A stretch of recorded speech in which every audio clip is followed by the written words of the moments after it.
రైతుల గురించి గాని తెలంగాణ ప్రజాపాలన గురించి గాని మాట్లాడే అర్హత కేసీఆర్ గాని కేటీఆర్ గాని లేదనే విషయాన్ని మరొకసారి గుర్తు చేస్తున్నాం. రైతు విషయంలో ఎక్కడ కూడా రాజీ పడే ప్రసక్తే లేదు. రైతుల విషయంలో మేము ఇవాళ రైతులకు న్యాయం చేయడానికి ఎంతవరకైనా వెళ్ళడానికి మేము సిద్ధంగా ఉన్న విషయాన్ని మరొకసారి గుర్తు చేస్తూ, దేశ చరిత్రలోనే తెలంగాణ రాష్ట్రం ఒక ఆదర్శమైన రైతులకు ఆదర్శ రాష్ట్రంగా ఇవాళ ఆదర్శమైన రైతులను తయారు చేసి దేశ ప్రజలకు అందించినటువంటి ఘనత విషయాన్ని మరొకసారి గుర్తు చేస్తున్నాం. కేటీఆర్ అహంకారపూరితమైన మాటలు, ఇవాళ తను అవినీతి వేల కోట్ల లక్షల కోట్ల అవినీతి చేసి ఇవాళ కేటీఆర్ మాట్లాడితే చాలా నిస్సిగ్గుగా ఉంది.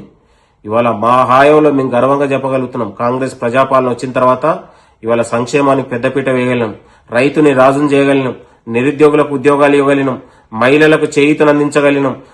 ఇట్లా చెప్పుకుంటూ పోతే వందల రకాలుగా 2.5 ఏళ్లలోనే దేశం గర్వపడేలా, తెలంగాణ రాష్ట్రం ప్రపంచ దేశాలకు గర్వపడేలా ఇవాళ అభివృద్ధిలో సంక్షేమంలో గొప్ప పురోగతిని సాధించడం అనే విషయాన్ని మరొకసారి గుర్తు చేస్తూ, కాంగ్రెస్ ప్రజాపాలనలోనే రైతన్నకు మేలు జరిగింది, రైతుని రాజును చేసినాం అనడానికి ఇవాళ రైతు పండించిన పంట కావచ్చు, రైతులకు రుణమాఫీ కావచ్చు, రైతుకి ఇచ్చిన భరోసా కావచ్చు, రైతుకి ఇచ్చిన సన్నోడ్లకు ఇచ్చినటువంటి బోనస్ కావచ్చు, మద్దతు ధర అంశం కావచ్చు, ఇట్లా ఇవన్నీ చెప్పుకుంటా పోతే తెలంగాణలో మేము చేసినటువంటి రైతులకు గొప్ప అభివృద్ధిగా, గొప్ప విశ్వాసంగా గర్వంగా మేము చెప్పగలుగుతున్నాం. Thank you. నమస్తే.